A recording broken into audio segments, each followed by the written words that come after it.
We're talking about self-limiting beliefs and fears this week. Self-limiting beliefs are kind of convictions. They're ideas that you've got in your mind. Sometimes you're not even aware of them. So they're a little bit like the blind spots that we've been talking about. But they prevent you from taking action, from moving forward. They literally are like a barrier between you and progress and more fulfilling life and work and opportunities. They come from a variety of things, from your past experiences, social expectations or conditioning, biases that you've adapted along the way, a lot of the fears that you have.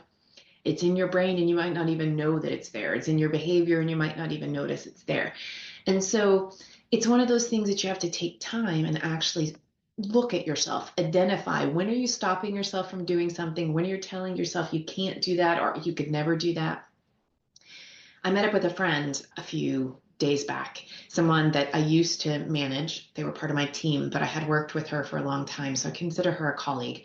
And she's really delightful. It had been a while since we connected, and we were getting caught up on life and work and some of those things. And in that conversation, she said something to me like, "Are you still keeping up with all that positivity stuff?" It felt to me like a bizarre question, like asking me, "Do you still breathe every day?"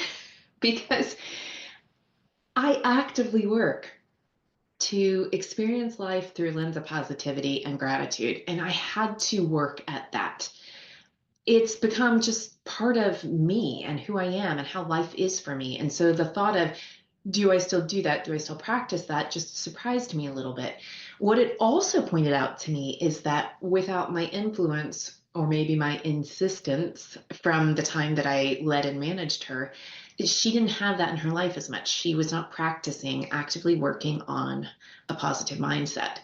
And we actually spent a fair amount of time talking about how bad her work life is and just kind of a miserable situation. It's so bad that she's actually stopped one of her favorite hobbies, the thing that she's really talented at. She just doesn't have a joy for it anymore because there's so much ugly stuff going on at work. And we talked about how afraid she is to change, to take a step towards finding another job or opportunity. She listed reasons like, well, I'm too old. It takes a lot of work to get hired at my age. I'm afraid that if I move, it'll have an impact on my work permit. I'm lazy. I'm not that interested in moving, to which she sort of laughed and said she actually is in a bad spot at work. She knows it's that bad and she knows that she's making some excuses about this. So these are self-limiting beliefs, things that we prevent ourselves from taking action on. We prevent ourselves from moving out of a bad situation or trying something new. Ones that I hear very often, in addition to the ones that she was using, are, "I'm not good enough. I'm not good enough compared to fill in the blank, somebody you're measuring yourself against," or "I'm too old, I'm too young. I don't have the right credentials, the background, the degree, the access to something. I could just simply never do that." Well, how do you know? How do you know you could never do that? Or only certain type of people can achieve that sort of thing. That's a self-limiting belief. How does this work when you're leading, when you have a team? Helping your team members address their limiting beliefs is so important. It's important to your progress, to innovation, to collaboration, to individual growth, as well as team growth. You have to work to encourage positive thinking. And that's basically what my colleague was alluding to. When I led that team, we spent a lot of dedicated time looking at how could we think positively in spite of dire circumstances. Every team meeting had some element of, let's learn about how we can do things differently. Let's keep a positive tone. And it's not about saying everything's great. It's not trying to create an environment where we don't understand that things are hard or people are awful or customers are leaving or whatever the problem is. It is about how can we look at things differently? How can we appreciate what we do have and be grateful for it and take a different perspective on a situation so that we can try to find a way to solve, to do better, to do more, to do different.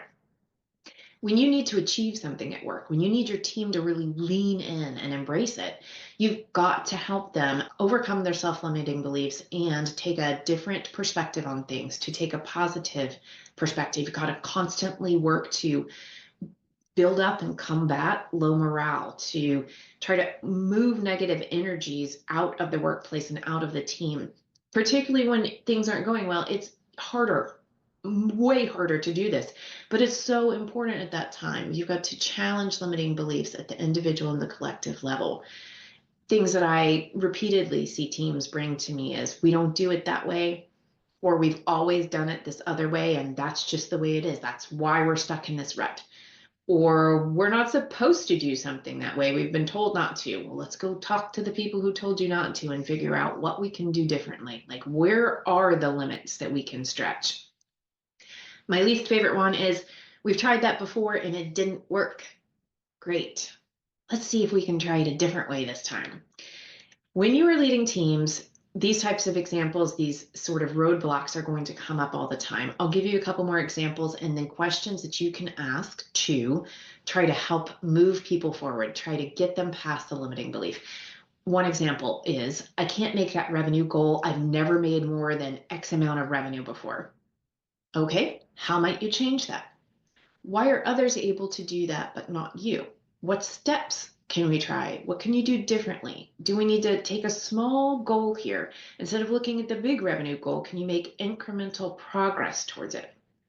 What about this one? I hear a lot. I can't talk to my boss about that. They just do not understand. I've got a problem, but I can't go to my boss with it. And my question is, have you tried? Have you actually tried to have the conversation with your boss instead of having the conversation in your head, where that voice in your head is counseling you, don't take a risk, this is going to be bad? Can you practice what you need to say to your boss and say it clearly? Make your point with a clear ask. Your boss does not want you to come just unload on them. They don't want to hear your problems, honestly. They do want to help. They want to be supportive, but you need to be able to articulate what that help is. So let's say you have a total complete jerk, somebody who is not a supportive boss, because I know they're out there. What could you do instead? If you've had the conversation or you can't have the conversation because you have a truly terrible boss, what can you do instead to solve your problem? Who else can you work with? How else can you go about making sure that you are able to progress even in a limiting situation? We'll close this out with talking about a strategy from Tim Ferriss, which is essentially encouraging you to visualize your fears. It's define your fears instead of your goals. So you have a goal, you have something you want to achieve. What stands in your way? What are you afraid of? What are the worst things that are going to happen if you actually took that step or that action and you go after that goal? What could happen? Can you do anything to mitigate that? Can you lessen it? Can you prevent it? And what's the cost? What if you just keep yourself from doing something altogether because you're too afraid? That's the cost of inaction. That's what we're talking about with limiting beliefs. We often just really prevent ourselves from moving and taking action on something because we're so afraid of what the outcome could be. We're afraid of failure. We're afraid of many of the impacts that come with taking a chance and with trying something. I was talking to somebody earlier this week about investments, and they had some money to invest, but were saying that they were very afraid to take that step. They're conservative. The stock market is just crazy right now, and they weren't sure that they should do anything. And I said, yeah. And meanwhile, while you're being afraid of taking action, while you're being afraid of doing something with that investment, it's just sitting there. Nothing's happening to it. So there's inaction that has a consequence. So go educate yourself about what you can do. Hire somebody who knows more about the investment strategy than you do. You can make a choice that actually gets you out of this state of paralysis that you're in. And that's what's really important. Find solutions, work on ways to recognize your limiting beliefs, and then take action to move past them, move beyond them. And in leadership, help your team do the same.